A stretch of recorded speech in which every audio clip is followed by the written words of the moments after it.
and then we see all these like young people leaving the industry, and we're like, oh, these goddamn Gen Zs. Right. And you're like, right. They need to eat. Yep, absolutely. And that's why they just put in the rule this year. I think got passed in January. Was it January? The new law that is it just nail techs that it applied to, or nail salons that now if you work a certain number of hours, if you were 1099, you have to be W-2 now. And so that's, again, and then that could be maybe moving it from, because maybe nail techs have been working in that way. Right. But at least from my understanding, it's been that way, at least in hair salons, since 2016. Yes. I think they were you guys were the first, and then it started to set the precedent. Because it's just about like misclassification. You can't have a hair salon, have people in there doing hair, and then telling them what they can and cannot do, when they should be there, how they should look, how they should act, how they should charge, what products to use, and then be like, they're not employees. I'm sorry. What I'm getting at here is, sounds like a lot of red flags.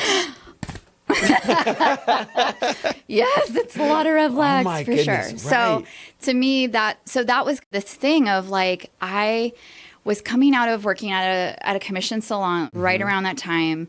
I had just had my second child, and I was coming into these new laws were getting rolled out, and things were starting to change at the commission salon that I was at. And for me as a mom, I had a brand new baby. I had a young girl at home, and I was like looking at it and was like, even though I can also look back and go, when I was at a commission salon was when I needed to be a W-2 worker, because I was able to, I had an accident where I broke my back, and we can get into that on another episode. Okay, yes. But I broke my back, and so because I was a W-2 employee, I was able to get government assistance. Yes. When I had my baby, I was a W-2 employee. I was able to apply for family paid leave. Then my husband had a stroke during that time as well. And I was able to qualify for these programs because I was a W-2. Right. If all those things had happened when I was a booth renter, I'd be shit out of luck. How do you survive? How do I survive? Plus, if I want to keep my booth, I have to pay money for it. Even though I'm like in a brace on my back, on all of the pills, resting. And it's like, I would have had to have been paying money. And then how do I provide for my family then? Yep. Now it's like a huge loss. So not only am I not working, but I'm also like paying money, and nobody's helping me out. So I did see when I was at a commission salon as a W-2 employee, I saw the benefit of it. But again, I saw some pitfalls. Same thing as a booth renter. There's a lot of benefits, but I also saw the pitfalls. Right. If I go on vacation, I got to pay money still for my booth. Yep. If I don't use my booth, I'm still paying for it. Absolutely. If I don't have clients booked, I'm still paying for it. Right.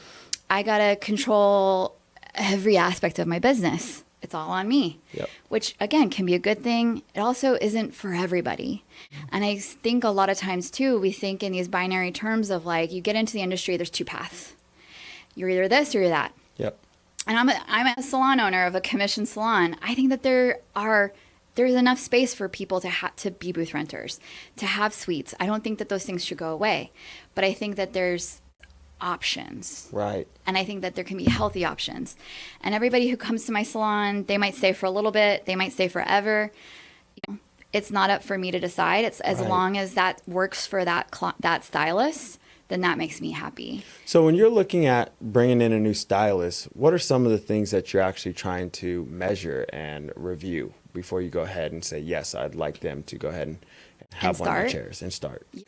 Well, one of the things I think, and I don't want it to sound superficial, but I look at their Instagram. It's like their business card. We were just talking about it before. It's their portfolio.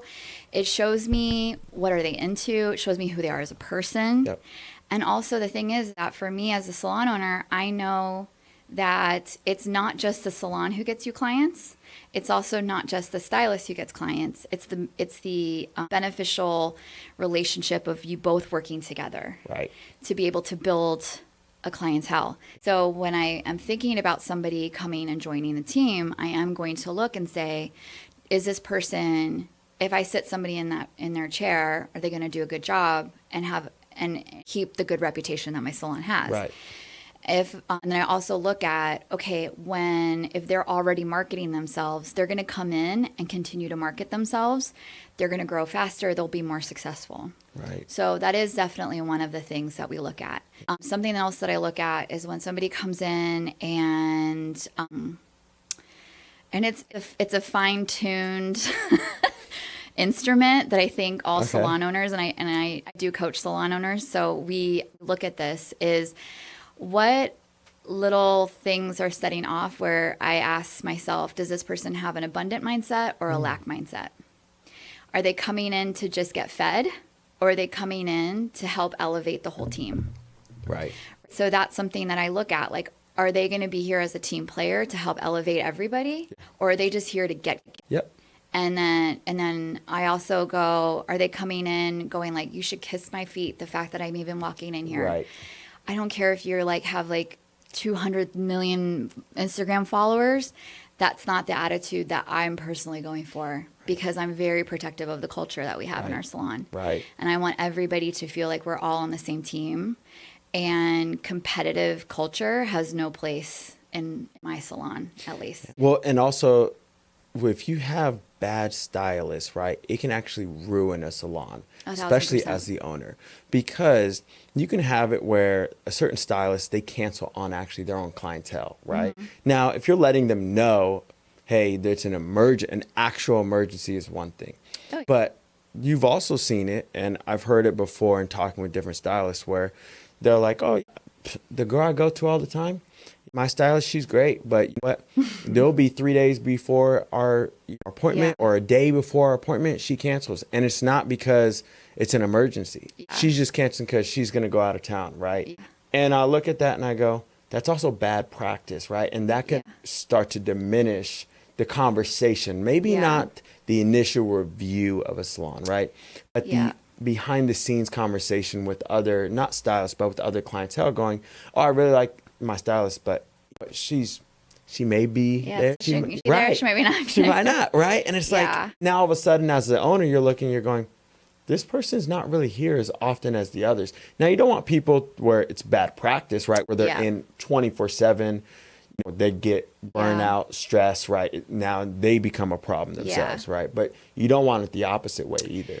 True, and I would say that the responsibility of having somebody like that even enter your salon is the role of the salon owner, of leadership. Right. Everything comes down from leadership. Yep. If there's a problem in the salon culture, it's due to leadership. And I think a lot of salon owners they want to go, oh, it's that person. It's that client. If that person wasn't here, this person's just always causing trouble. It comes from you. Yep. And so talk about green flags. Green flags are if a salon owner takes responsibility for the culture. I like that. 100%. Because if the salon owner is also coming from a place of lack, then they might go, well, she cancels a lot. She comes in and has a bad attitude. Right. Or she comes in and everybody like hold their breath to see, is she in a good mood today or a bad mood today? But you as a salon are going, but she makes the most money. And I need that money. And if she leaves, so that's all coming from that place of lack that's within that salon owner. And that is what's actually making decisions for you, instead of coming from a place of abundance, of going, how much will my business grow if this person wasn't here?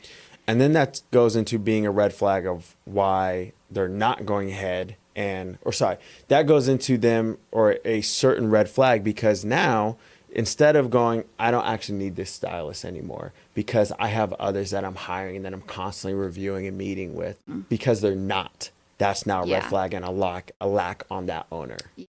So something that I tell my students all the time is that as a salon owner, you have 2 jobs, only 2. And you're like, no, but I got to clean and I got to do this. 2 jobs. One is marketing always. You have to be marketing your salon. Even if you have other people helping you marketing, you have to be a part of it. Right. And the second thing is to always be hiring. Always be hiring. Because as soon as you stop hiring and there's nobody in the pipeline, now that person who knows that they're your top earner and that they have all the power, right, they know that they have it. and they know that they can act any way. Yep. And they know that you won't do anything about it. They know that they won't be kept Held accountable. Yep, absolutely. And that is when you've lost your salon. Right. So sometimes when I start working with the salon, I'm like, be prepared. You might lose all of your stylists because it might happen. Right. You might have to lose everybody to rebuild a team that actually wants to be there, that actually is coming from a place of abundance, that actually wants to come from a place of accountability and wanting to actually like be a team. So when you were setting up your salon with this system, right, and with this structure, was that hard? Did it take a year?